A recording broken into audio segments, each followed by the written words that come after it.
Bueno, ahora sí, estamos bien con el micrófono. ¿Se escucha bien? Perfecto. Sí, perfecto. Bueno, vamos a dar inicio al Ateneo de hoy. Estamos transmitiendo de la Residencia de Medicina Familiar y Comunitaria del Hospital Señor de Milagros de Salta Capital. Me presento, soy residente de segundo año, mi compañera. Soy la doctora Choque Cintia y mi compañera es la doctora Rocío Asensio. Hoy vamos a hablar de dengue, nos vamos a enfocar sobre todo en medidas de prevención y control, ya que se dio una primera parte de dengue anteriormente con clínica, diagnóstico y tratamiento. ¿Sí? Así que hoy nos vamos a enfocar en estas cosas. Como invitados del día de hoy tenemos a la doctora Maricruz Plaza, que es la instructora de la Residencia de Epidemiología, y al ingeniero José Serrat, que es el jefe del programa de control de vectores. Bueno, vamos a dar inicio.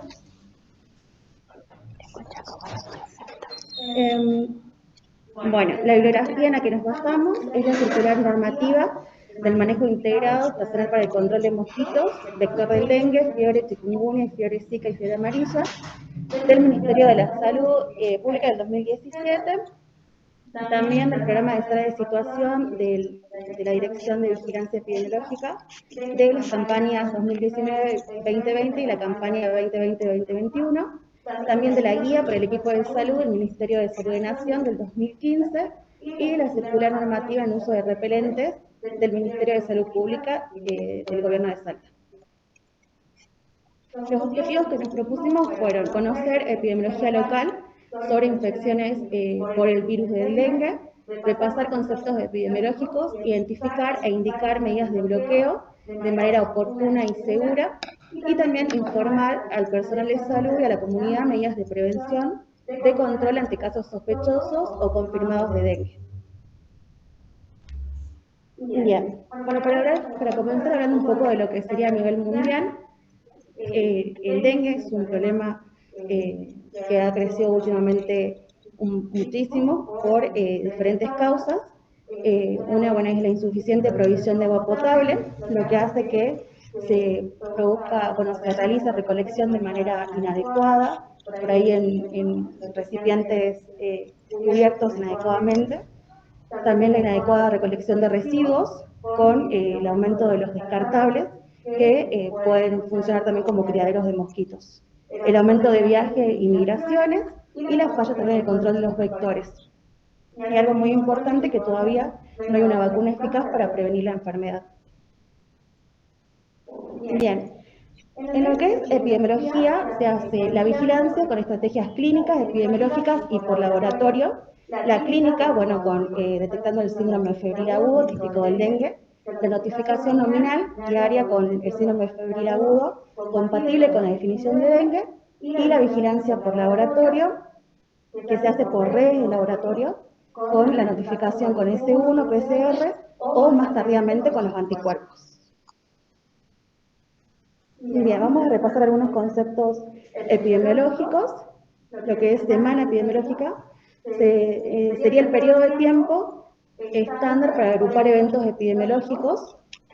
Se inicia un domingo y termina un sábado. La vigilancia epidemiológica es la recopilación sistemática, periódica y oportuna de datos. ¿Para qué nos sirve esto? Para después tomar medidas de manera dirigida, oportuna, para, por ejemplo, el control de estos mosquitos.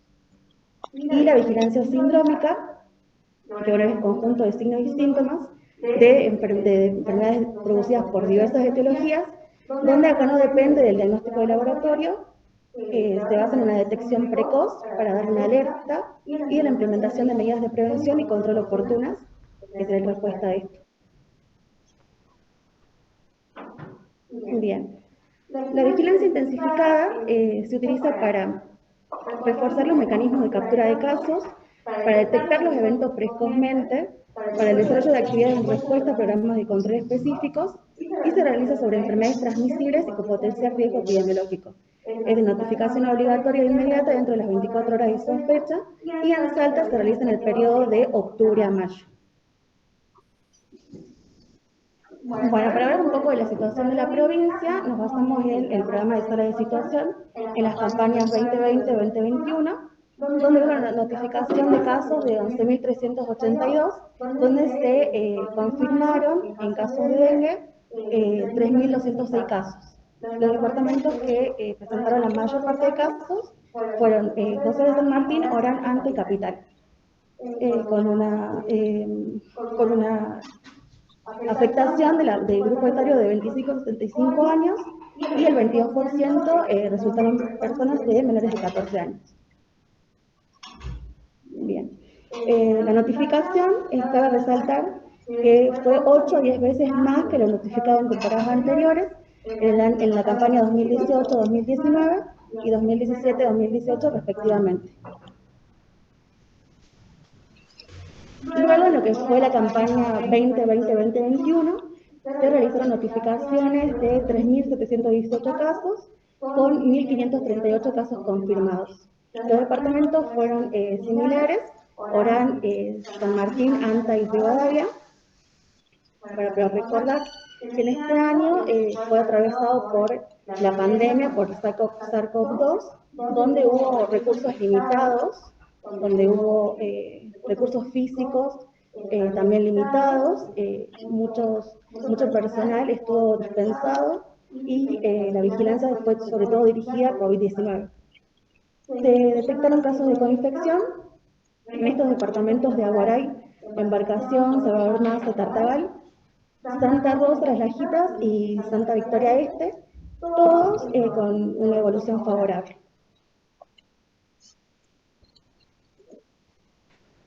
Bien, en cuanto al componente vectorial, lo que es la situación entomoepidemiológica, se van a medir con dos índices: el índice de vivienda y el índice de breteado. El índice de vivienda es la relación porcentual entre las viviendas positivas o con focos positivos sobre las viviendas total supervisadas. Y esto nos va a indicar un bajo riesgo cuando es menor a 5, un riesgo intermedio entre 5 y 10 y alto riesgo mayor a 10.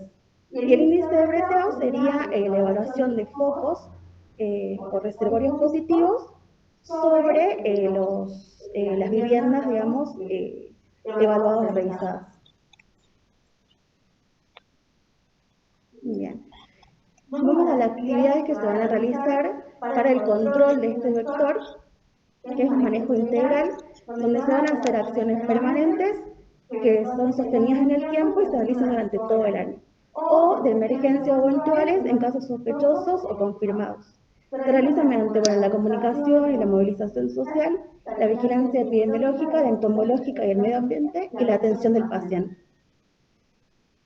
Bien, y siempre recordar que un caso de dengue se considera un brote, ¿sí? Aunque en cuanto ya sea la clínica subjetiva o que el paciente sea una zona de riesgo alto o de riesgo intermedio, o que haya realizado viajes a estas zonas de riesgo alto o intermedio, se inicia la actividad de bloqueo. Bien, esta será la planilla que se utiliza acá en Salta para la notificación obligatoria ante un síndrome febril específico, donde es importante, bueno, los datos del declarante o del notificador, la identificación del paciente, donde tiene que ser siempre con letra clara, legible, ya que es muy importante el domicilio del paciente, teléfono del paciente, teléfono del vecino, de las personas cercanas, y bueno, en caso también de si hay personas vulnerables, en caso si hay embarazo o no. Y bueno, los datos clínicos, que serían los síntomas o signos que nos llevan a la sospecha, y los datos epidemiológicos, la ocupación de la persona, el trabajo. Y bueno, serían importantes esos datos, ¿sí? Para el bloqueo, sobre todo, el domicilio del paciente, el domicilio actual y los convivientes.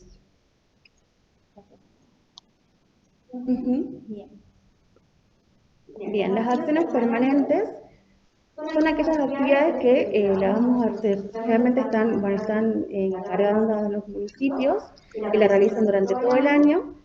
Una de ellas es la evaluación de la vivienda, donde se va a hacer una inspección cuidadosa de la vivienda y vamos a inspeccionar o identificar posibles criaderos reales o potenciales, y siempre debe ser acompañada por el dueño de la casa de manera de poder instruirle o mostrar qué actividad se está realizando para que después lo puedan implementar.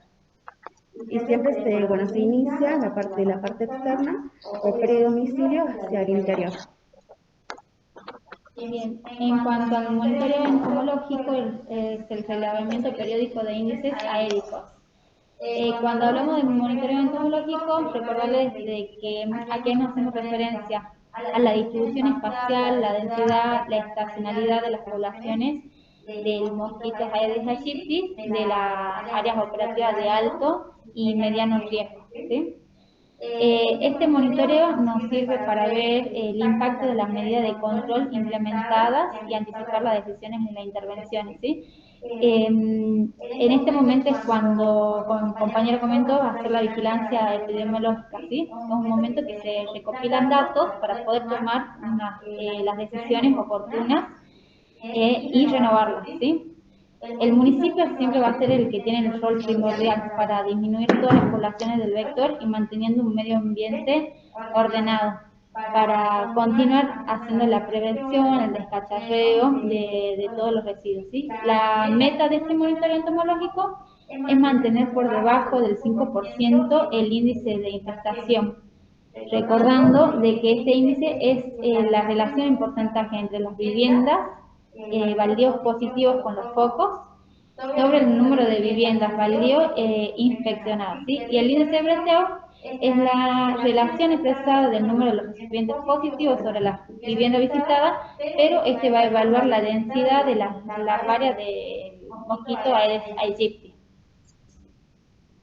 En cuanto al saneamiento ambiental, es la gestión integral del agua, la eliminación de la excreta y residuos sólidos urbanos, la limpieza de espacios públicos, el desmalezado y eliminación de los recipientes, la vigilancia permanente de los puntos críticos de las bomberías, los cementerios, chatarrerías y desarmaderos, que son por ahí los lugares, porque es llamados críticos, que son los que más se mantienen durante el año, durante el tiempo, tanto en la fase de que es reproducido el mosquito, que se reproduce el mosquito, y también es cuando se mantienen también los huevos de este mosquito. La eliminación de inservibles domiciliarios, comúnmente denominado el descacharreo.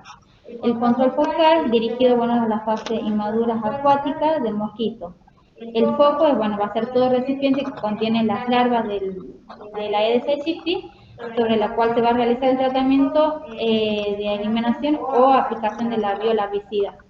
En la fase invernal, como comentábamos, sucede justamente cuando son los momentos temporarios secos, cuando disminuye las precipitaciones.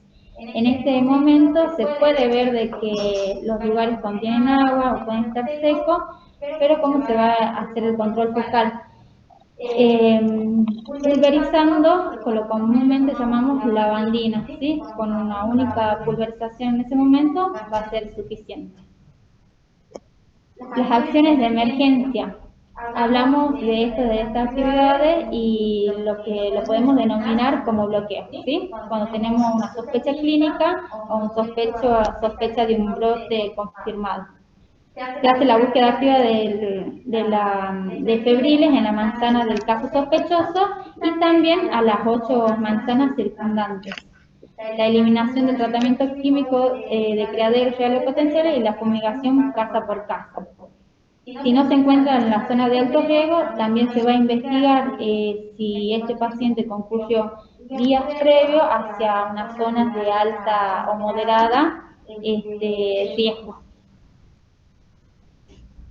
Las acciones a intervenir son el monitoreo entomológico, el saneamiento y el control focal, ¿sí? Como emergencia. Se le va a explicar a la familia del paciente la necesidad de proteger las picaduras de mosquitos, ¿sí? Con la tela mosquitera mientras el paciente se encuentre febril.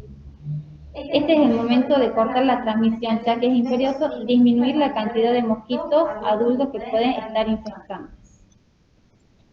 Siguiendo con el saneamiento, vamos a hacer el tratamiento adulticida, el tratamiento espacial, que esto va a estar a cargo únicamente del control de vectores nacional. Esto nos sirve para cortar el ciclo de transmisión de la enfermedad a través de la disminución de los mosquitos adultos y tener en cuenta que este rociado espacial no tiene un poder residual, ¿sí? Es solamente en ese momento actúa y siempre debe estar acompañado de todas las medidas de prevenciones, la eliminación de inservibles, de la comunicación y la educación social para la prevención del mosquito Aedes aegypti. Bien, y no se debe realizar el tratamiento con vehículos aéreos, ya que es altamente riesgoso, es muy costoso y es poco eficaz. Para el control de vectores, hay que promover a la población que elimine los recipientes que pueden servir de criadero de mosquitos en su domicilio y áreas de trabajo. Implementar la visita de los promotores de salud a los barrios, retirando todo objeto que pueda contener agua y pudiera convertirse en un criadero de mosquitos. Este sería el foco. Incorporar a la planificación y discusión de las actividades a los diferentes sectores involucrados, tanto en los ambientes, en la educación, la ONG, y garantizar las tareas de eliminación de posibles criaderos de mosquitos que se realicen en las dependencias públicas con especial cuidado en los centros de salud. Y priorizar las actividades de control permanente en los centros de salud donde asisten los casos sospechosos de dengue.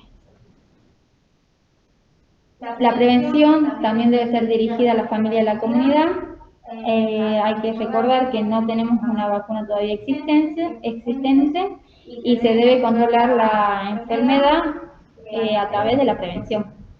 Con el control del mosquito y los criaderos, la detección rápida y temprana de los casos mediante la vigilancia con esta ficha de notificación, ¿sí?, del síndrome febril inespecífico, el aislamiento entomológico, la protección de las picaduras de los pacientes enfermos mientras se encuentren febriles, para evitar la propagación de la enfermedad utilizando barreras como telas mosquiteras.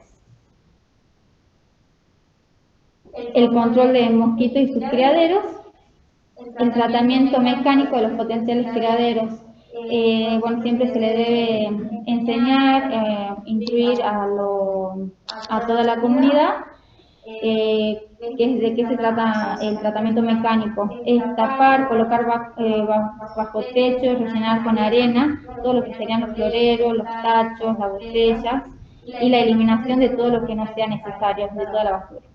Mantener los alrededores de la vivienda sin maleza y evitar la proliferación de la fauna, y implementar las conductas de autocuidado, tanto el uso de mosquiteros en puertas y ventanas y el uso de repelentes. Si es en niños menores de 2 años debe ser mínimo y solo cuando no tengamos ya una barrera mecánica posible.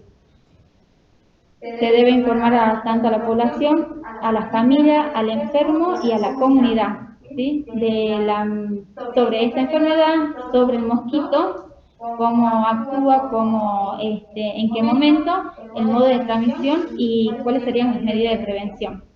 El dengue se transmite siempre a través de la picadura del mosquito infectado por dichos virus.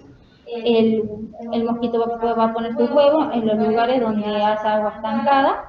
Y recordar los síntomas del dengue: la fiebre, la cefalea, el dolor retroocular, las apariciones de las lesiones exantemáticas, y pueden ocurrir hemorragias leves. Ante cualquiera de estos síntomas se debe concurrir a una consulta.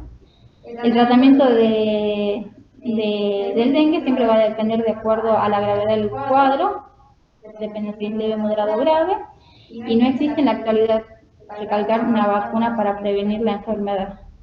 Evitar las picaduras de los mosquitos con la utilización de los repelentes, tanto para la piel, se pueden utilizar los espirales, las tabletas, y la utilización de ropas claras, mangas largas y pantalones con botas largas, teniendo en cuenta que tienen que ser de colores claros. Bien, evitar estar a la intemperie en las horas de mayor densidad de los mosquitos, que es a la mañana temprano, y en el atardecer, que son 1 o 2 horas, generalmente. Utilice camisa de mangas largas y pantalones largos, de los colores claros. Use mosquitera en las camas.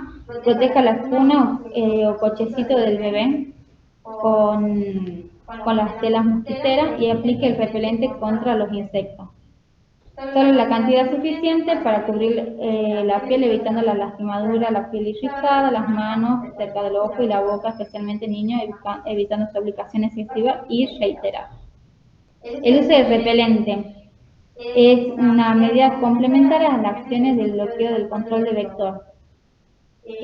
Queremos decir que esta medida, cuando se realiza el bloqueo del vector, ¿a quién se la vamos a dar con más indicación? ¿Sí? A las pacientes gestantes, embarazadas, en riesgo de transmisión local, o si se deben desplazar a otro sitio de alto riesgo, a los pacientes que están febriles en ese momento, ¿sí?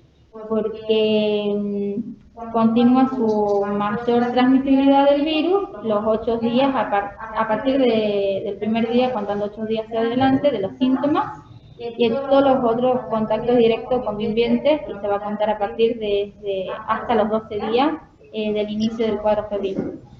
Los productos recomendados tenemos el DIC, que es para los mayores de 2 años, una aplicación a la mañana y una aplicación a la tarde, y después la esencia de citronela en pacientes menores de 2 años o que son alérgicos, con aplicaciones 3 veces a la mañana, 3 por la tarde, con el intervalo de la hora. Vigilancia epidemiológica: vamos a informar a los responsables del control vectorial dentro de las 24 horas, identificando un caso sospechoso. Esto debe ser lo más rápido posible. Vigilar la aparición de los otros casos de dengue en zonas de donde se han presentado los casos y buscar activamente los casos de síndrome febril en específico, mediante la visita de promotores en terreno, casa por casa, en un radio de 8 manzanas alrededor del domicilio en caso de dengue. Luego, notificar los casos de acuerdo con la modalidad de vigilancia prevista. Y recordar, hay que lavar las cubetas, las piletas, los tinacos, las cisternas y cualquier recipiente que acumule líquido, tapar toda la cavidad en la que se almacene agua, voltear y proteger bajo techo las cubetas, tambos, macetas que pueden retener el agua, y tirar las botellas, llantas sanas, latas o trastes que ya no se utilizan. Bueno, muchas gracias, y dejamos el espacio abierto para continuar con la doctora Maricruz y el doctor Serrat, el ingeniero Serrat, perdón. Hola, ¿qué tal? Buenos días a todos. Excelente, chicas, la exposición, muy completa, así que todas mis felicitaciones. Por un lado, unas cositas para agregar, porque la verdad ha sido muy completa.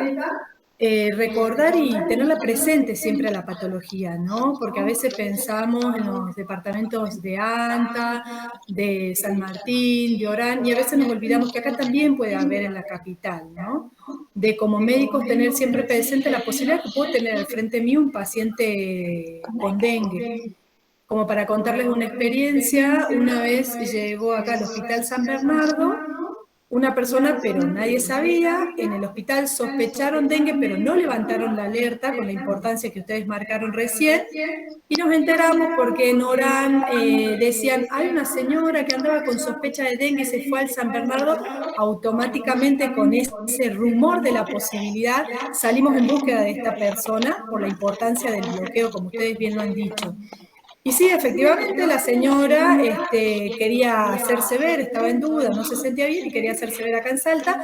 Se vino de Orán a Salta, tenía dengue y estaba, y como era ambulatoria su sintomatología, estaba parando en un hospedaje al frente del hospital. Así que nosotros salimos disparando para ver si había larvas en el lugar. Era la época de vigilancia intensiva, para ver si había larvas, porque esta mujer podía contagiar esas larvas, que después que haya mosquitos infectados, y bueno, todo lo que implica un brote en plena zona del San Bernardo, por ejemplo, ¿no? Entonces, la importancia primero de pensarla, de tenerla presente, de pensar que por más que esté en la capital, puedo tener un caso de dengue, de tener siempre presente los signos y síntomas de casos sospechosos. También hemos tenido una vez muchos casos en San Luis, no me acuerdo si fue en el 2018 o 2019, ya no recuerdo, pero hemos tenido acá cerca, ¿no? Y después de esta sospecha de tenerla presente, urgente comunicar, como decían bien ustedes, para hacer una buena investigación epidemiológica, para saber si ese caso es autóctono o es importado. Es importado. Sumamente importante saber si ya están infectados los mosquitos de acá o esa persona vino de afuera. Las medidas van a ser diferentes y la vigilancia va a ser más intensificada, ¿sí? Después, recordar que es siempre un trabajo en equipo, ¿no? Particularmente en las áreas operativas, es un trabajo en donde está el médico atento a los posibles casos, tiene que trabajar con atención primaria, con el médico que hace consultorio, con el médico que hace guardia, con los ASAs de la municipalidad, con todo el equipo de salud debe trabajar en pos de la vigilancia de dengue y de mitigar el brote, ¿sí? Recuerden también que existe un bolsillo de seguimiento de los pacientes, esto es sumamente importante, que el dengue los 7 primeros días hay que seguirlo todos los días al paciente, que eso se suele encargar atención primaria o los enfermeros, que es muy importante, o el paciente va y avisa que está bien, o el agente sanitario va a verlo todos los días y va a ver su evolución. Recuerden que en la defervescencia, cuando baja la fiebre, ahí el paciente se puede complicar. Así que es muy importante llevar este seguimiento de los pacientes. Y bueno, por mi parte, no sé si alguna pregunta, algo más, pero sobre todo eso, recordar que a los médicos nos compete la notificación ante la sospecha de estos casos, que es una obligación nuestra, según la ley 15.465, de notificación de enfermedades, de notificación obligatoria de enfermedades, ¿sí? De la ENU. Así que bueno, tenerla presente sobre todo.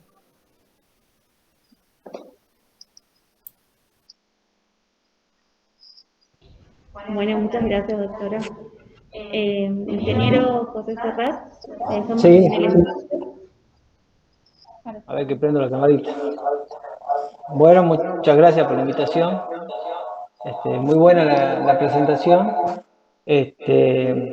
Bueno, quería hacer énfasis en que la actividad de control vectorial solo es efectiva si la vigilancia del síndrome febril sospechoso para dengue es oportuna, ¿sí? Si yo llego tarde a bloquear los casos, generalmente entro corriendo detrás del brote. O sea, aparece el brote primero y yo me doy cuenta después y después es muy difícil de parar un brote. Por lo general, las actividades de control de brote consumen muchísimos recursos humanos. Sobrecarga PS, porque tiene que salir a terreno a buscar febriles, a controlar a los pacientes.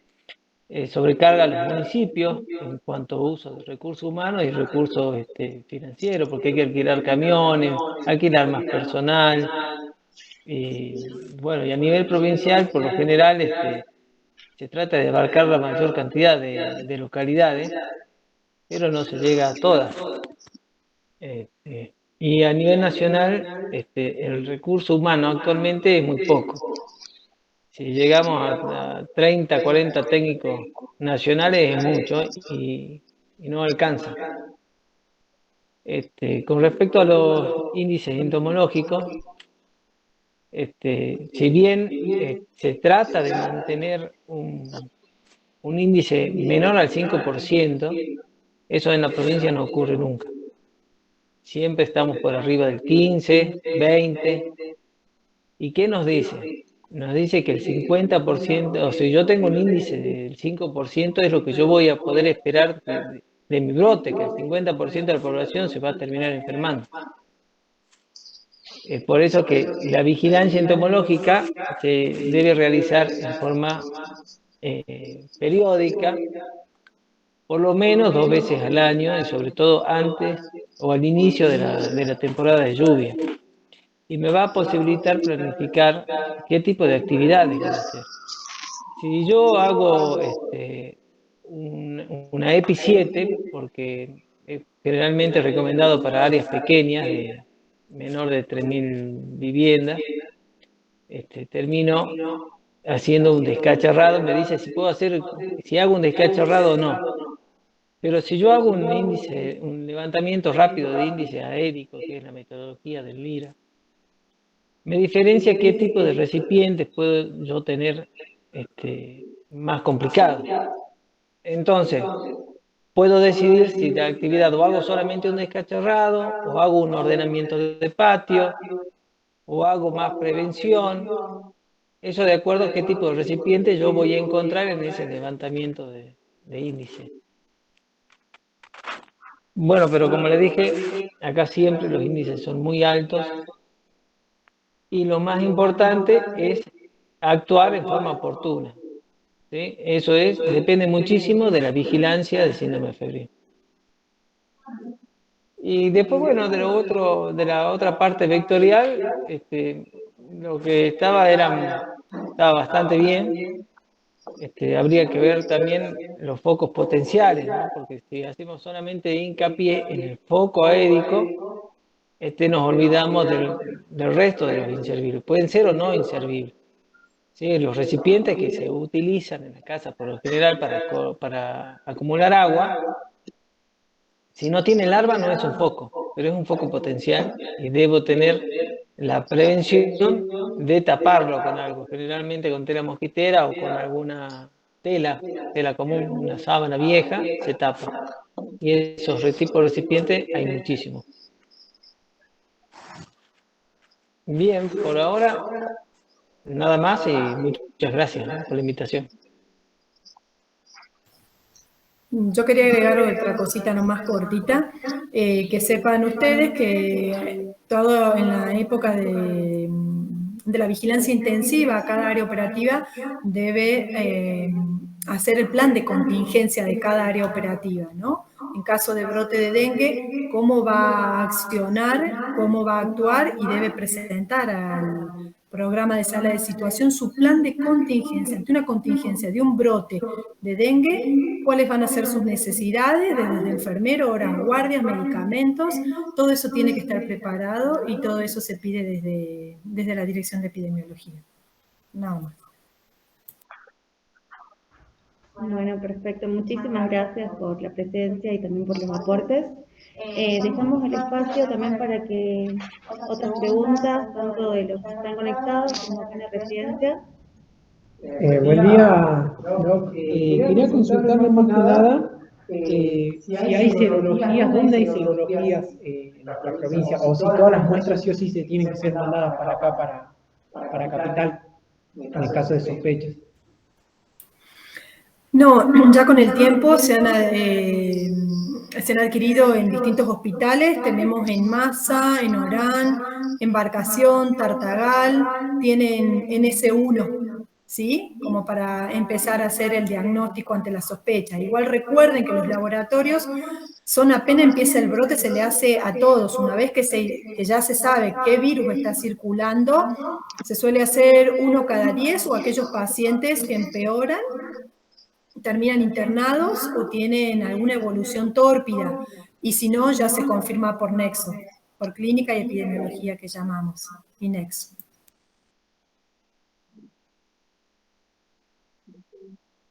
Chicos. Una consulta más, Doc. En el caso de que tenga un paciente que, como dice usted, está con clínica compatible, paciente con sospecha de dengue, pero que no tiene criterios para hospitalización. Esto que nos decía usted de que hay que encargarse obviamente del seguimiento y del cuidado y del control de ese paciente, de forma conjunta obviamente con todo el equipo de primer nivel, las medidas como las telas mosquiteras, los repelentes, todo lo que nombraron las chicas ahora en la clase, se los provee yo pensando en un paciente que capaz que no tenga recursos para una tela mosquitera, para un repelente, ¿cómo se gestiona esa parte o todavía no está definido eso? Los repelentes puede ser que tengan en los centros de salud, en las áreas operativas, particularmente si hay para las embarazadas, ¿sí? Pero puede ser, hay lugares que sí tienen. Lo que son telas mosquiteras y eso no, eso tiene cada área operativa, cada hospital, en el hospital, en el mismo hospital, ¿sí? Pero no, se le tiene que aclarar al paciente la necesidad y la urgencia de usar el repelente, eso sí, puede haber o no.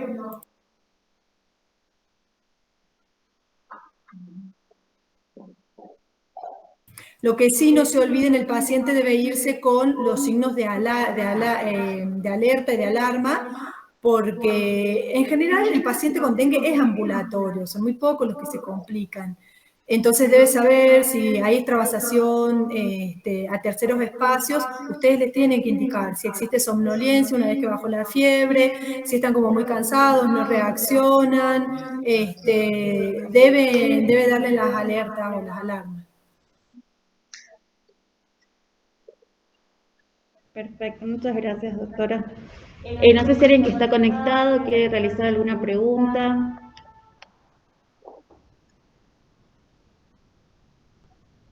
Bueno, nuevamente les agradecemos por haber participado, gracias por su ayuda, su acompañamiento y todos los aportes que hicieron. Y damos por terminado el Ateneo del día de hoy. Nos conectamos nuevamente el otro jueves. Muchas gracias, doctora. Gracias a ustedes por la invitación. Hasta luego. Hasta Que luego. estén bien, felicidades.